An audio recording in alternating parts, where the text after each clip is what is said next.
Good morning everyone.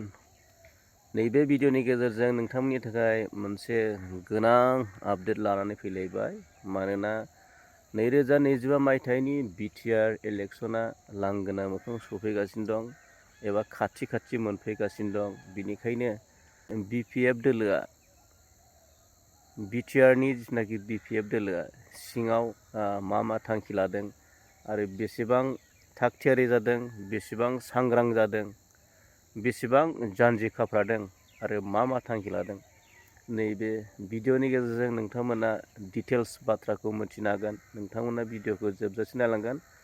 बिनि सिगांनो आङो नोंथांमोननि आंनि पार्सनेल जिथुनाखि मोनसे क्लिप्स देखायनो सानदों।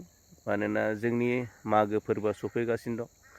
नोंथांमोना सोरनोबा अमा बेदर नांगौब्ला आंनाव मोननो हागोन। आं मागोआव अमा बुथारनो थांगासिनो दं।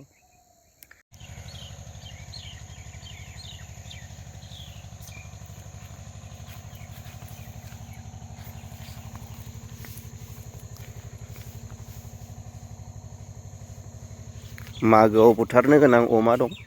आं बेखौ नोंथांमोननो दिन्थिगोन। मानोना जोंनि बर'नि मागो फोरबो, मागो फेस्टिभेला फैगासिनो दं। बारा दिन गैला, खोब दंबा सप्तासे दंबावो।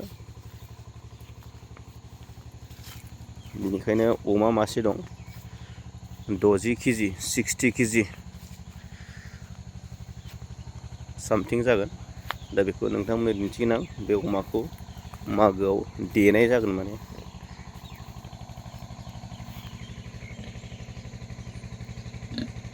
नैबे अमाया नोंथांमोना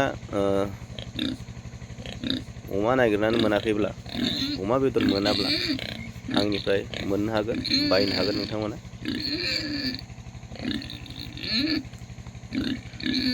आं बेखौनो मिथिहोनाय जाबाय। नोंथांमोना अमा बेदर नांगौ जायोब्ला आंनिफ्राय मोननो हागोन आरो। बिराद मोजां अमाया।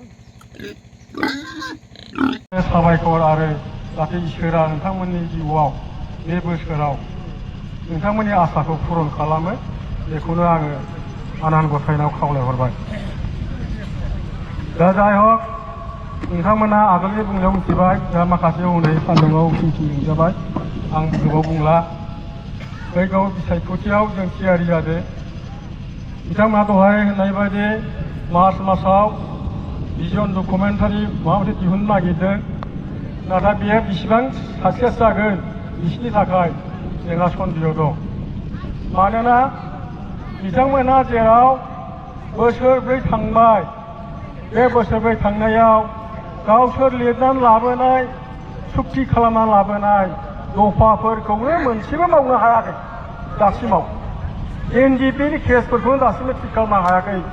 जाय सुक्तिखारि, जाय गायसनगिरि एनडिपिनि रन्जन दैमारि बिथांखौनो बख'नो हायाखै। आरो मा डकुमेन्टारि जानो बेलाय लासिंसिंलाय। बेखायसो बेखौ नुयोब्ला जोंनि मानसिफ्रा रिएक्सनसो जागोन। नोङो थेबगां फेरेंगाया मा होनदोंमोन? गाव इयो मोननायनिफ्रायनो गावनि डिपार्टमेन्ट फरेस्टआव साख्रि होनैनो दिनै बोसोरब्रैया बारलांबाय, सासेबो होनो हायाखिसै। दा बेखायनो गावसोर जेखौ प्रतिश्रुति होदोंमोन रायजोफोरनो, मोनसे मावनो हायाखिसै। दा जोंहा बेखायनो प्रयजन, जोङो गोदो जेरैबायदि जागै जमगै रायजोयै राजायै जोङो खौसे जानानै जोंनि फिसाफ्रा साख्रि मोन्दोंमोन, जों एफा एनै सहाय मोन्दोंमोन, लामा सामा जादोंमोन, दंग' बान्दो मोन्दोंमोन जोङो। दा जों बेखिनिखौ लाबोफिननो थाखाय जोङो फैगौ 2025नि जि बिटिसिनि इलेक्सन, बे बिटिसिनि इलेक्सनाव जों बयबो खौसे जानांसिगोन। जों बिसोरखौ दहाय होननाय बादि इउपिएफएलखौ एबार 2025नि इलेक्सनावनो बिटिसिनिफ्राय बिसोर बहा थाङो थांथोंसै।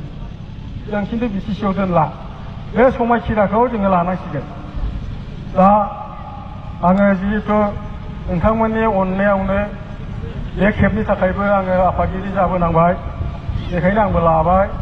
आरो आं आफादगिरि हिसाबैनो नोंथांमोनखौ बयखौबो खावलायबाय जाहाथे अन्तत' जोंनि दतमा समस्तिया आगोलाव जों जेरैखायनि दङमोन बेखिनियानो थाजोबनानै आरो माखासे बै आगोलाव दमखि होयै दोनजानाय आइ वाइ न' मोना अरुनदय मोना होनजानायफ्रा जाहाथे एबारथ' चान्स मोनबायना बिसिनि दम होनो हाला दा बिथांमोनहाबो फैजोबफिनदों बिसिनि दम होनायखौ जोङो आरो गनायनो हालिया सोरनिबा न'निफ्राय 5,000 खांनाय सोरबा बबेबा स्किमनिफ्राय 500-600 खांनाय बेफोरखौ जों नायनो हालिया बेखायनो जोंनि मानसिफ्रा बयबो लैहोर लैहोर जोंनि गोदोनि जा सिएफ हाग्रामा महिलारि सार जों बेखौनो सिफ खालामनानै जोङो आगोलनि बादि जोङो रंजा बाजायै जोंनि बिटिसिखौ गोमसार होफिनदिनि आं बेखौनो खावलायनानै आं नोंथांमोननिफ्राय आंनि बे बिबुंथिखौ बुंना फोजोबनाय जाबाय गोजोन्थों।